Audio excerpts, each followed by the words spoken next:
In week 4, we continued down the road of the warrior. Last Wednesday, you heard about the story of my new friend, Ben Owen, and we heard about this awesome work that Ben and his wife, Jessica, are doing down in Memphis. So, Ben was a business owner, and he currently is today. But before he had a wild ride, he reached really high heights and then he fell really hard and he fell down into addiction and finally homelessness. Now, both Ben and his wife Jessica are on the path and literally dragging others out of hell. It's their mission to lift up everybody they can to get them out of that situation. And on Saturday, you heard from Joe Scaramucci down in Texas. He was a former deputy with over 650 arrests of sex buyers in his career and over 160 arrests for human trafficking alone, which led to the identification of 280 trafficking victims. He's worked on many task forces and investigations, both in the United States and abroad. He is definitely known as a subject matter expert in human trafficking.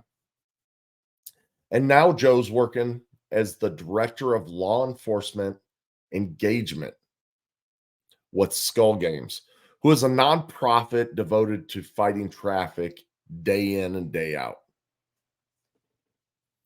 So in week 4, I really want to share again my takeaways with you from these 2 interviews. And once again, if you have anything that you want to ask or talk about, I invite you to interact over on YouTube.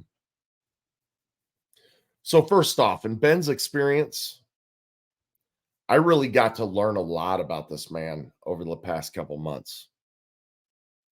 So let me explain that a little bit. Over time, after getting to know him, I've become pretty good friends with Ben. And I actually got the chance to be in Memphis with this man, with his family, and with a couple others to experience firsthand what he's doing down there. So I'm going to tell you, he and his wife are a powerhouse out there on the streets. They have a power because they've been there. They've been on these same streets as addicts. They've been on these same streets as homeless individuals living there. They actually have that street credit. And ultimately, that gives them a superpower in helping others. And they use this experience to show others the way out. Now, many people in these situations, I'm just recently realizing this, they don't understand that there is a way out. And I know that's hard for most of us to fathom, but these people who are in these situations that are homeless, that are addicted, that might even be trafficked, this is the best life they know at the moment. It's generational. It's situational. They might not believe enough in themselves to see a way out.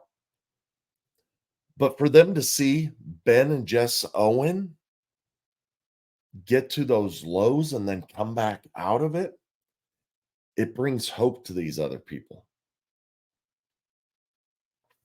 And switching over to Joe's experience, he told us a lot of different things, a lot of different things. His experience in law enforcement and, the things that have changed over time. And he told us some problems with law enforcement. And he also told us some hope for law enforcement. So one thing I don't want anybody to do is become a cop hater because of this show. But it's a chance for us to really get involved in our local communities and ask for the proper training to ask that our police forces do the right thing. So Joe was really interesting to me because he really didn't start out like most people um, in this sector on purpose, right? He started out because he was having a normal conversation between two people, himself and his partner in law enforcement. Kind of started as a half-assed joke. Excuse me. But like with many of us, right? We fall into something and then we fall in love with it. And he found his passion in it after he actually started working in this field. But the cool thing about Joe is that he looks at things a lot differently than many people in law enforcement do. And that's what's really created him to be the subject matter expert in trafficking because he could see past the prostitute to see what was behind that. He could see past that front wall to see that there's something more going on.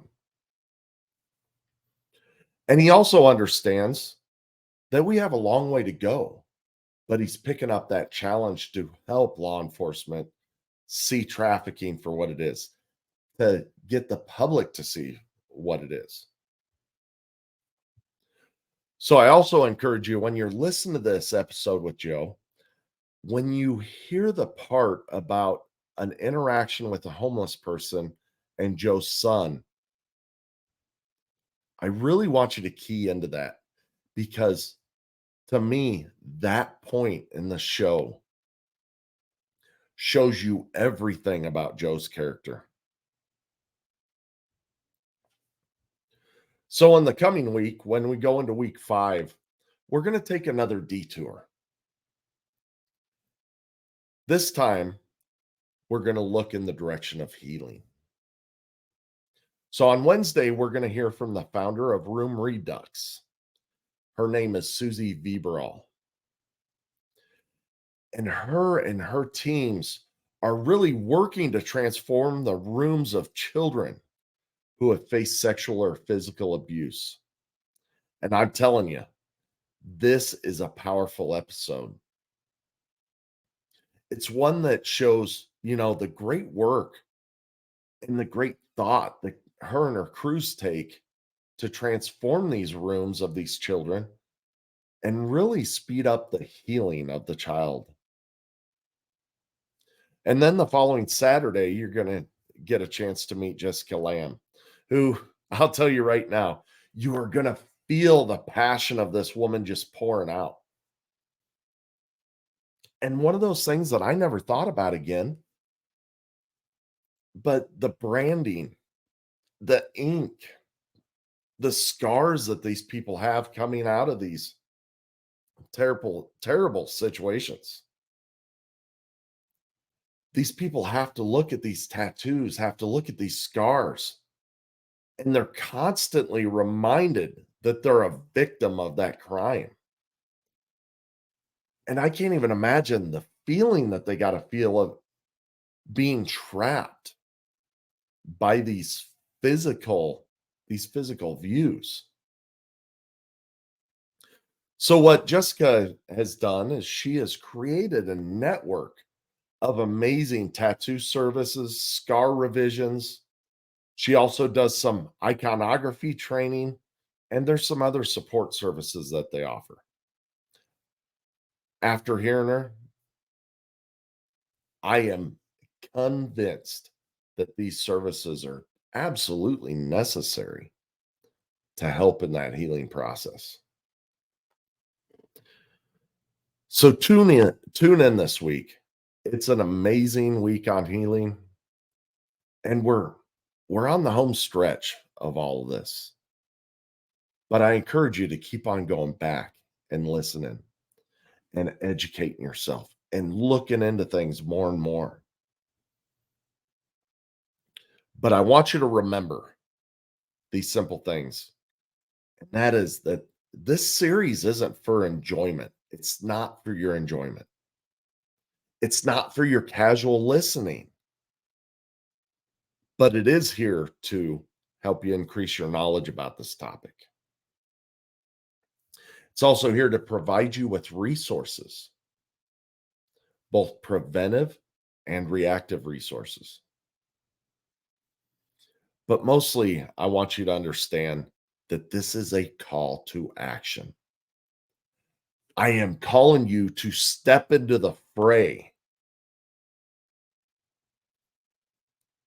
so you can find more resources and ways to support all these fine guests that I've had on the podcast at www.fireforgedleader.com. Now, before I wrap this up, once again, I'd like to give a big shout out to a friend of mine, JP Roberts. JP is the person who did all this fine artwork at the beginning of each one of these episodes that showed all these guest faces and their names and has a nice voiceover. He did a ton of work in the background on these promotional items, and he did it out of the kindness of his heart. So I want to give him a big shout out because he is just a true artist. And I want you to go out. He does a lot of freelance work, people. I want you to go out and check out his work. And you could do that at www.jproberts.com. So I don't care whether it's illustration for a children's book, digital watercolor, 3D modeling, or even a storyboard. If you need photography for your products, if you want some nature photography done, or even architecture, he can do it. If you need billboard artwork, magazine artwork, marquee, or really any other high-end digital design, he's your man.